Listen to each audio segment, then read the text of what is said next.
द्वितीय लंबक, तृतीय तरंग, राजा उदयन की कथा।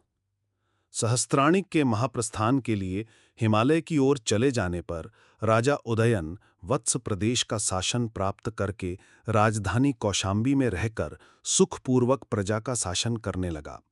राजा उदयन यौगंधरायण, रोमणवान आदि मंत्रियां पर शासनभार छोड़कर एकमात्र आनंद लेने में तल्लीन हो गया। राजा के सुख साधनों में वासुकी द्वारा बाल्यकाल में दी हुई घोषवती वीणा ही प्रमुख साधन के रूप में थी, जिसे वह दिन रात बजाया करता था। राजा उदयन वीणा के तारू के मधुर स्वर रूपी मोहन मंत्र से मदोन्मत्त जंगली हाथियों को वश में कर और बांध कर ले आता था। यही उसका एक विनोद था। वह वत्सराज उदयन वेश्याओं के मुख चंद्र की प्रतिमाओं से सुशोभित मदिरा और मंत्रियों की मुख कांति को साथ साथ पान करता था। राजा उदयन को केवल एकमात्र यही चिंता थी कि मेरे वंश के अनुसार उच्च वंश की कन्या कहीं नहीं दिखती। केवल वासवदत्ता नाम की एक प्रसिद्ध कन्या सुनी जाती है। वह कैसे मिले, बस यही एकमात्र चिंता उसके मन में थी। उधर वासवदत्ता के पिता उज्जैन के राजा चंड महासेन को भी यह चिंता सता रही थी कि मेरी अनुपम सुंदरी और गुणवती कन्या के योग्य वर संसार में मिलेगा नहीं। केवल एक योग्य वर उदयन है, किंतु वह मेरा सदा का विरोधी है। उसके लिए एक उपाय हो कि वह मेरे वश में आ जाए और मेरा जामाता भी बन जाए। उदयन प्रायः अकेला ही जंगलों में वीणा बजाकर हाथियों को पकड़ता फिरता है। वह शिकार का व्यसनी है, अतः अवसर ढूंढकर किसी युक्ति से उसे जंगल से पकड़वाकर वश में किया जाए और यहाँ लाया जाए। वह संगीत शास्त्र का विशेषज्ञ है, अतः अपनी कन्या वासवदत्ता को उसकी संगीत शिष्या बना दूंगा। इस प्रकार वासवदत्ता को देखकर वह निस्संदेह उसका अनुरागी बन जाएगा। फलतः वह मेरा वशीभूत और जामाता बन जाएगा। इस प्रकार सोच विचार कर चंड महासेन उस कार्य की सिद्धि के लिए वह चंडिका के मंदिर में गया। चंडी की पूजा करके उसने उनकी स्तुति की और उनसे अपनी मनोकामना प्रकट की।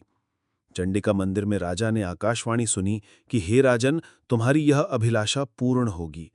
प्रसन्नचित्त राजा ने चंडिका मंदिर से लौटकर बुद्धदत्त नामक मंत्री से इस विषय पर विचार विमर्श किया। राजा ने कहा, राजा उदयन उग्र, आत्माभिमानी, निर्लोभ, अनुरक्त अनुचरों वाला और महाबलवान है। वह साम दाम भेद दंड आदि नीतियों के वश में आने वाला नहीं है। उसे शांति से ही वश में लाना चाहिए। मंत्री के साथ इस प्रकार विचार करके राजा ने एक दूत को राजा उदयन के पास भेजा और यह संदेश दिया कि तुम मेरे कथनानुसार वत्सराज के पास जाकर यह कहो कि मेरी पुत्री तुमसे संगीत विद्या सीखना चाहती है। यदि तुम्हें हमारे प्रति स्नेह है तो तुम उसे यहाँ आकर शिक्षा दो।